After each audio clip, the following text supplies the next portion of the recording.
इस वक्त पाकिस्तान तहरीक इंसाफ के रहनुमा सेनेटर हुमायूं मोहम्मद साहब हमारे साथ मौजूद है। अस्सलाम वालेकुम सेनेटर साहब, बहुत बहुत शुक्रिया आपके वक्त के लिए।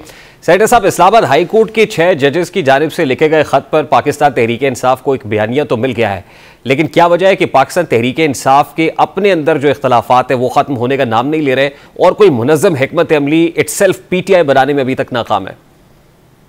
बिस्मिल्लाह, देखिए इसमें आप ये बिल्कुल मत कहें कि उनके खत की वजह से हमें बयानिया मिल गया है। हम लोगों का एक अपना मौकफ था कि ये इस तरीके से ये है। अब अगर जजेस ने जो अब जनरली अगर आप पाकिस्तान की हिस्ट्री देखें तो पाकिस्तान में ये सारी चीजें होती हैं, अनफॉर्चुनेटली होती हैं, ठीक है। अब अगर इन जजेस ने इसका इजहार किया है तो इसका हमारे बयानी से उसका कोई ताल्लुक नहीं है, वो अपनी जगह पे एक हकीकत है। हमारा बयानिया नहीं, देखिए आपके दौर में इस्लामाबाद हाई कोर्ट के ऑनरेबल जज जस्टिस शौकत सिद्दीकी बारहा बरमला एतराफ कर रहे थे कि उनको किसने अप्रोच किया और वो नाम लेकर कह रहे थे। आपके दौर में तो ये भी हुआ, लेकिन जस्टिस शौकत सिद्दीकी को इंसाफ नहीं मिल सका। उसमें आज के दौर में हम जो जजेस हैं उन्होंने गवर्नमेंट का तो नाम ही नहीं लिया ना। इसी तरीके से जो सिद्दीकी साहब थे उन्होंने भी गवर्नमेंट का नाम नहीं लिया।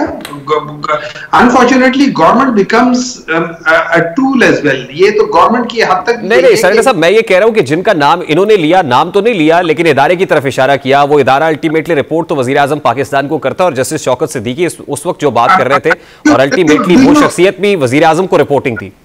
डू यू रियली बिलीव कि वजीर आजम को रिपोर्ट करते हैं?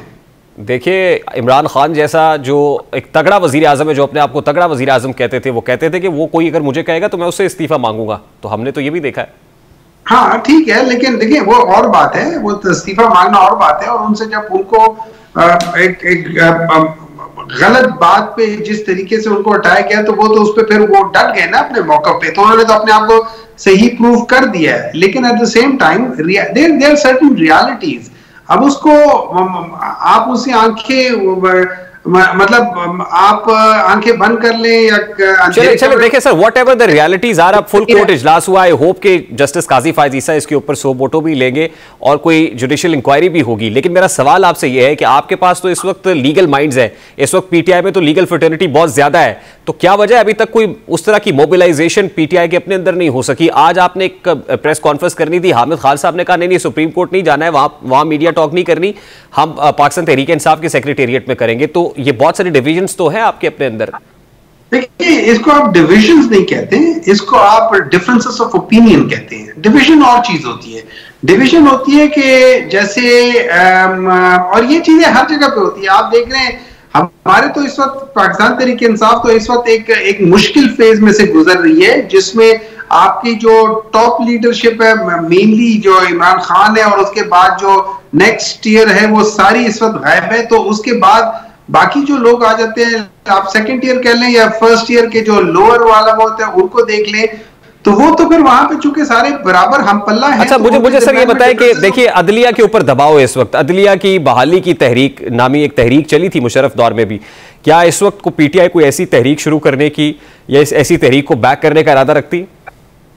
देखिए, बहुत सारी चीजें होती है, वो इंसान उसके लिए कोई प्लानिंग नहीं करता, वो दरमियान में स्प्राउट कर जाती हैं, वो नेचुरल स्प्राउट हो जाते हैं। एक नेचुरल प्रेशर की वजह से कहीं से जब प्रेशर आता है तो वो चश्मा निकल आता है या लावा उबल आता है या जो। सर साहब, अनफॉर्चुनेटली मुझे ब्रेक लेनी है सर, बड़ी ब्रेक पे जाना है मुझे। क्विकली सर सिर्फ ये बता दें कि कोई ऐसी तहरीक का इरादा रखती है PTI या नहीं रखती है एट दिस पॉइंट? इनको प्लान किया या नहीं?